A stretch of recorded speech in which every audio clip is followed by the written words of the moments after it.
আজকে আমি কিছু বলার আগে দাদাবাবু আপনি আগে আলোচনা শুরু করেন। এই শুভেন্দু কি কি করছিল আগে বলেন। আজকে সনাতনী সনাতনী হিন্দু হিন্দু করছে এই শুভেন্দু আমার সামনে কুরবানির দিনে এক বাটি না দু বাটি না তিন বাটি গরু গোশত, তিন বাটি পশ্চিম মেদিনীপুরে শাহাবুদ্দিনের বাড়ি। আচ্ছা, আর এই যে ময়ূক রঞ্জন, এই চট্টগ্রামটা সমস্ত দিক থেকে খুব ইম্পর্টেন্ট। চট্টগ্রাম যদি ভারতে চলে আসে, এই বেড়া চিটাগং কি তোর বাপের সম্পত্তি?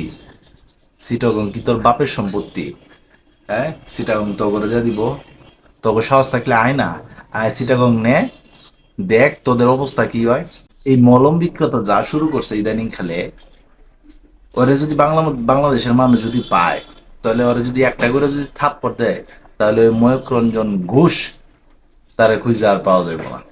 চট্টগ্রাম চাই, খুলনা চাই, নোয়াখালী চাই, কুমিল্লাও চাই। আর মোহাম্মদ ইউনূস মিন মিন মিন মিন মিন মিন মিন। আরেকটা কথা, আমাদের দেশের প্রধানমন্ত্রী তোদের দেশের প্রধানমন্ত্রীর মতো চা বিক্রেতা না। কথা বুঝছ নাই? বাংলা কথা শুনে রাখ। আমাদের দেশের প্রধানমন্ত্রী তোরা দেশের প্রধানমন্ত্রীর মতো চা বিক্রেতা না। আমাদের দেশের প্রধানমন্ত্রীরে সবাই চিনে, সবাই দাম দেয়, সবাই ইজ্জত দেয়। আর কি কইছস? বাংলাদেশ কি তোর একার? হ্যাঁ, ঠিক আছে ঠিক আছে, বাংলাদেশ আমার না, বাংলাদেশ তোর বাপের। বাংলাদেশ কি তোর একার? তোর বাপের বাংলাদেশ। বাংলাদেশ হিন্দুদের বাপ দাদার। ओ भाई मारो मुझे मारो मारो मुझे मारो मारो नहीं ये मजाक हो रहा है एक सेकंड यार मजाक हो এত লাফালাফি করস কে তোরা? তোরা এত লাফালাফি কে? এত জলে কে তোদের?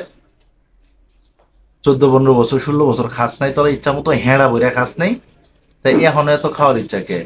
এই ময়ূক রঞ্জন ঘোষ যা করতেছে টিভি চ্যানেল নিয়ে, আর কোন সাংবাদিকরে আমি দেখি না ইন্ডিয়ার এত কথা বলতে। এত জলাফোরা কেন লেগা? তোরা কার কাছ থেকে টাকা পাস, আর তারা কার উস্কানিতে এগুলা কাজ করতেছিস আমরা কি কিছু বুঝি না?